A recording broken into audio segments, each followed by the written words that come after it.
Welcome, friends, to another episode of Leadology. Yes, that's false. This is Leadosophy and not Leadology, but today we're going to be talking a little Abraham Maslow. We're going to talk about a book called Maslow on Management. I extracted a page out of here. I want to briefly discuss it, its importance to leadership, its importance to social settings, human relationships. A lot of people don't know that Maslow not only studied psychology, was an academic of psychology on an individual level, but he also dabbled in organizational psychology, studying organizations and the dynamic and very complex relationships that happen in social settings, group social settings, to include the business, communities, tribes. What we're going to be talking about today is some studies he did with the Blackfoot Indians, observing the Blackfoot Indians. That's what we're going to talk about today, see if we can apply it to leadership in general. And this is a blockbuster episode. We're dabbling into psychology, which we've never really completely done here on Leadosophy. But, if I can be honest, if I didn't study philosophy, I would have loved to go into psychology. I'm really fascinated by how the human mind works. And I think it has a lot of carryover into the world of leadership from a psychological standpoint, how we deal with all these complex leadership or complex relationships in an organization, small organizations, large organizations, and in a community too, right? Within a community. So if I look a little different, if you're watching, I shaved the beard off. I've grown my beard out probably 6 times now since I retired from the military. A couple times real long. You can see the picture up on the screen right now. Take it all in. That was a gigantic beard, very thick. Really an absorbent of oil. Leadosophy likes the beard oils. Anyways. So being in the military for 20 years, you shave every single day. When you're in the military, it's required. You have to be clean shaven. Minus the beard, you can grow gnarly, or minus a mustache, you can grow a gnarly mustache if you like. But I wasn't a big fan of mustaches. So anyways, if I look a little different, it's because I shaved the beard. So there we go. I hope you are here with an open mind for this episode, because that is the rule and not the exception. Here we go. Hope you enjoy this episode.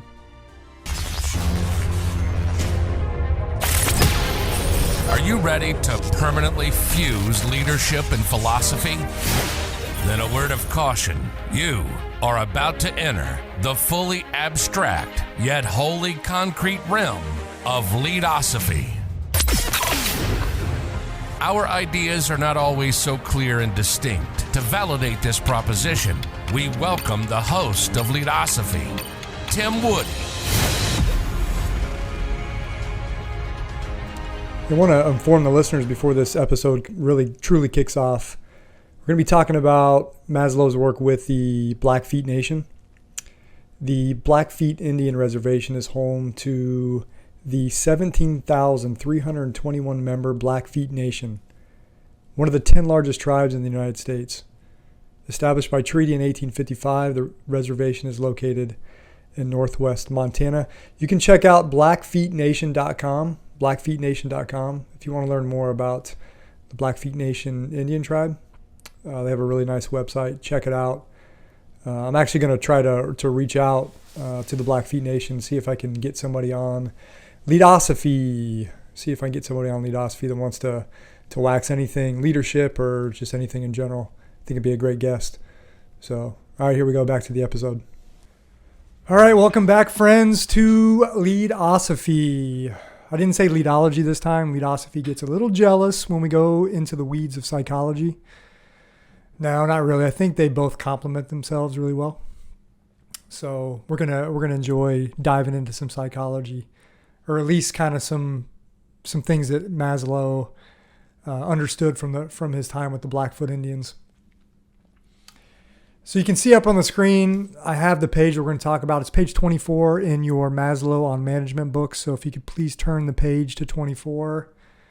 I'm just kidding, obviously. Some of you may actually have this book at home. I don't know. I don't want to assume, because if you've watched me before, or if you've watched Leadosophy before, not a big fan of assumptions, or if I am a fan of assumptions, it's letting people know what my assumptions are so they can see the kind of the nerve center behind what I'm thinking about.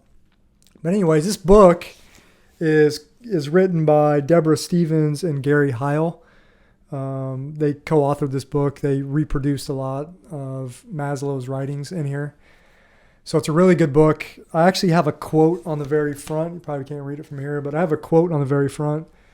Weaknesses are the normal part of the human condition.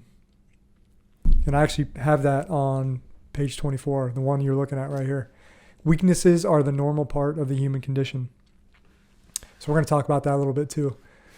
All right, so I'm going to put the book away here, and we're going to see, look up on the screen.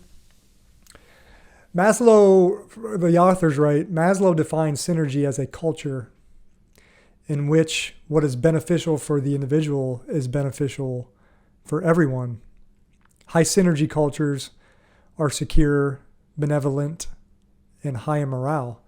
Low synergy cultures are insecure, in conflict, and low in morale.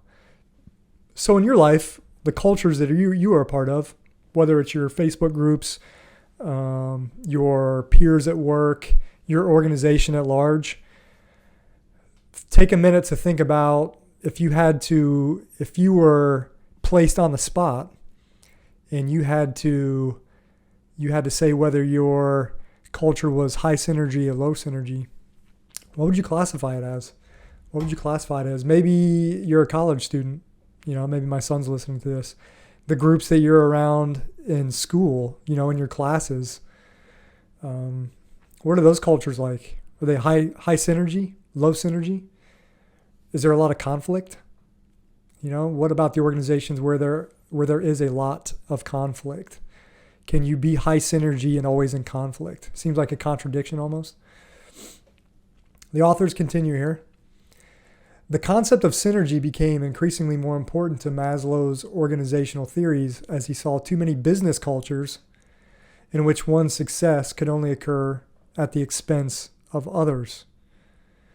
Yet during his summer at Nonlinear Systems, Maslow witnessed firsthand a high synergy work environment.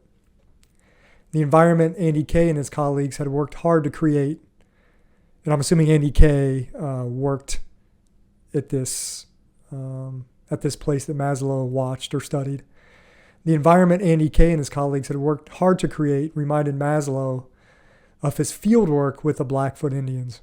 And this is where we're going to start diving into specifically what Maslow observed from his time with the Blackfoot Indians, observing them in social settings, how they shared knowledge, how leadership kind of went back and forth based on situations and context, and not necessarily one person is always the designated leader, which I really find interesting because from a leadership perspective, at any moment, you or I or someone we know can be thrust into this position of leadership and not expect it. We're looked at or seen to be the leader in a certain context because we may have a certain set of skills or bits of knowledge that the other people in the social setting do not have. So they're looking to you to lead the crowd. How many of you have been placed in that situation before? Happens all the time. Happens every day. In organizations, within the community, doesn't matter. So here we go. The authors write, much of what Maslow believed about synergy came from his study of the Blackfoot Indians, whose culture was unmistakably synergistic. He found the Blackfoot culture stood in stark contrast to that of a modern organization. So if we think about this contrast with the modern organization, the Blackfoot Indian tribe and the organization, I think of a quote. I think it was Montesquieu, and I could be wrong. So you have to double check, fact check me on this one. Without comparisons, the mind knows not how to proceed. Without comparisons, the mind knows not how to proceed. So again, fact check me on that, if that was Montesquieu, 18th century-ish. Anyways, so we're comparing and contrasting the Blackfoot culture and the modern organization or business. So he gives some examples of what these comparisons and contrasts look like. The first point, the authors write, an emphasis on generosity, and again, they're talking about Maslow's studies with the culture. An emphasis on generosity was the highest virtue of the tribe. Think about that. An emphasis on generosity was the highest virtue of the tribe. Accumulating assets or knowledge received scant or little praise. Giving assets, knowledge, and property away was what brought one true prestige and security within the tribe. So it's not taking knowledge, assets, property, things, objects. It's giving them away, right? Now, I would argue that if you're giving something away, someone has to be receiving these, right? There has to be a receiver if there's a giver.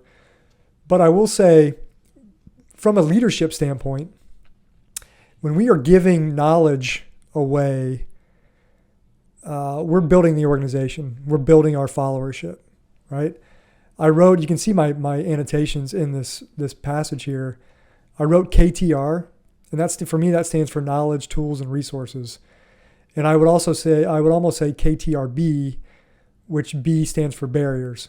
So as in a leadership role, if I have a group of followers, whether in the community or in the organization, in the business, I think that one of my primary jobs as a leader is to provide knowledge, the tools, and the resources to do your job properly, more efficiently, and to remove barriers to performance, right? It's about clearing everything out of the way so that the people around you can just focus on, I bring this up a lot, technical competence. They can focus on being really good at what they do. They can master their craft. If they have a bunch of barriers in place that, they have to do workarounds, whether they're processes or whatever, it's really hard to master your craft when you have a bunch of unnecessary or dysfunctional processes that you're dealing with, whether at work, in a business setting, wherever, in the work office. It doesn't matter. So yes, giving knowledge away, giving tools to those around you, giving resources, showing people where to find the correct resources. Man, that's leadership. I brought this up in my last episode. That's the nitty-gritty, everyday leadership, doing little things like this within your sphere of influence that make others better or able to succeed. That's what it's really all about, or part of what it's all about. For me, that's what I've come to understand. The authors continue to write, through extensive testing, Maslow discovered that the Indian tribe suffered less from self-doubt and self-consciousness than did people from more competitive environments and ways of life. It was as if each tribe member knew his or her strengths and weaknesses. Weaknesses were not ostracized, but accepted as a normal part of the human condition. And that's the part that I wrote in the very front of my book. Weaknesses are seen as the normal part of the human condition. Think about our current society and culture today. And again, whether you're a high school student or you're a college student or you have a high profile position in a company or you're just new to the company, think about how hard we try to not fail, right? How hard we work to not fail, to be seen as a failure, to make a mistake, right?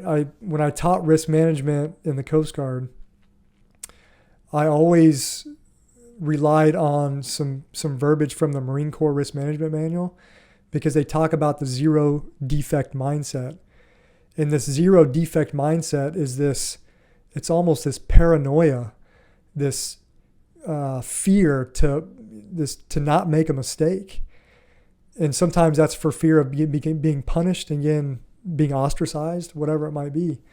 So if you consistently or perpetually live in an environment where you're afraid to make a mistake, you have to ask yourself why. What is the underlying condition or conditions that are creating that fear? And maybe it's just our normal way of of life, especially in the Western world where it seems like we're constantly moving forward at a rapid pace.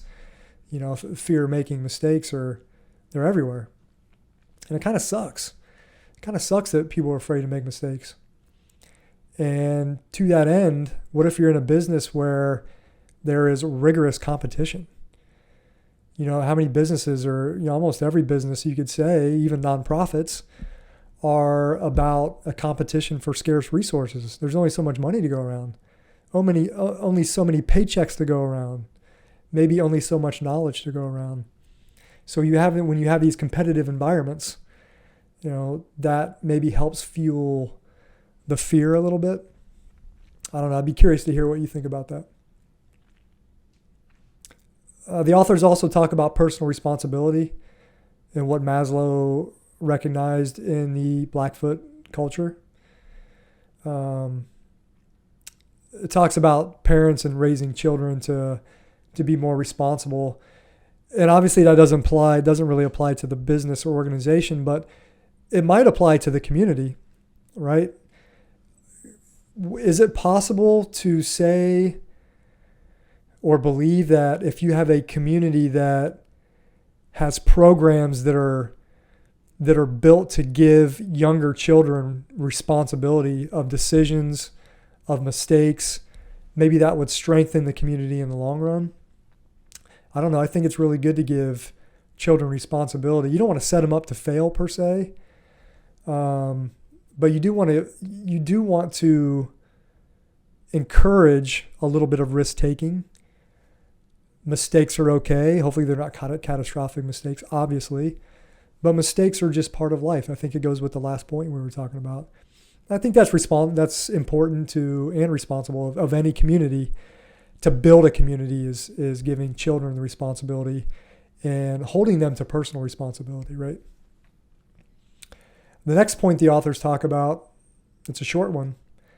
The needs of the tribe, the Blackfoot tribe, as a whole were effortlessly combined with the needs of the individual tribe members. So the needs of the whole effortlessly combined with the individual tribe members. And I think that kind of just speaks for itself. And the last point, the tribe tended not to have general leaders with general power, but rather they had different leaders for different functions. And I talked about this earlier. Thus, the one best suited to lead the Sundance was not expected to lead the representation of the tribe to the government. Each leader was chosen for a particular job based on the needs of that job. In the Coast Guard, we call this situational leadership. And it happens all the time, especially in the realm of search and rescue on the water. You have boat crews, you have air crews.